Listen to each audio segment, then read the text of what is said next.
সবাই কিন্তু 5 মাস সমাজ আছে এরপরে আটকা বৃষ্টি বাড়লো আরম্ভ হয়েছে পানির যুদ্ধ পানি আইয়া বাইঙ্গা 2-3 ইউনিয়ন দিয়ে একই জামাইয়া দুইয়ে দিয়া বাড়িয়া ফাঁসি ডাকিয়া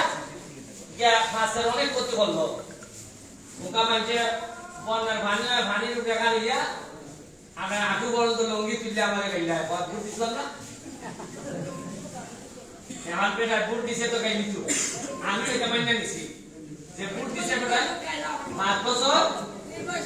গাইলি ভোট এই সব যুদ্ধ একটা নেতা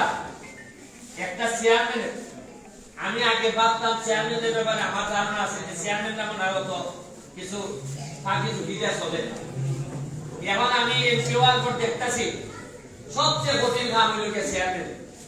আমার তো সপ্তাহে 2 দিন বা 3 দিন পায় চেয়ারম্যানদের তো খাওয়ান লাগে 7 দিন চেয়ারম্যানের বাড়ি ঘর দুয়ার ঘর বাইকে তো আমার কাছে মনে হচ্ছে যে এই চাকরি না আমি তো দেখি পালা বেটা হইলে মনে হয় যে ঠিক হয়ে সম্ভব এর মধ্যে আবার হইল গিয়া এমপি উপজেলা চেয়ারম্যান আর চেয়ারম্যানের যদি মিল না থাকে তে তো চেয়ারম্যানের বা মেম্বার যারা জীবন শেষ এই লেগে আমি আজকে ধন্যবাদ জানাইতেছি যে এখানে যে চেয়ারম্যান সাহেবরা আছেন এখানে আমাদের 6 নম্বরের নুমান চৌধুরী আমার বড় ভাই নজরুল ভাই আছে 5 নম্বরের 8 নম্বরের হইল গিয়া আমাদের আফজাল ভাই এখানে পিয়ার সাহেব এসিলেন্ট সাহেব এরা হইল গিয়া আমার পার্টনার এই যে যুদ্ধ করতেছি 5 মাসের মধ্যে 3টা যুদ্ধ হয়েছে আপনারা চিন্তা করে দেখুন আমি যদি নিজে পয়সা না মানি আমি যদি টাকা না খাই আমার কাছে যদি বড় সরকারের টাকার সাথে আমার নিজের রুজির টাকা জায়গা তাইলে বুঝোই আমার ভিতরটা হৎকান জ্বলে যে আমি ছাড়তাম হতে আমি একবার চিন্তা করি যে এমপি গিরিটা সাইডে দিলে কি তুইব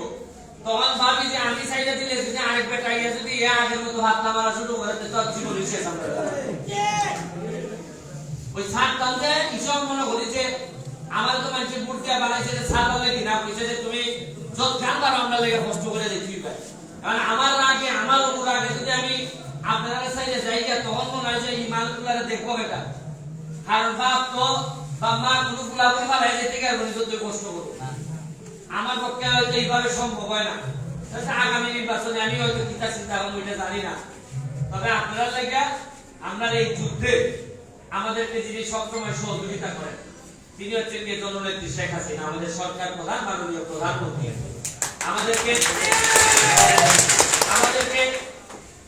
বিভিন্ন সময় সহযোগিতা করেন মাননীয় ত্রাণ প্রতিমন্ত্রী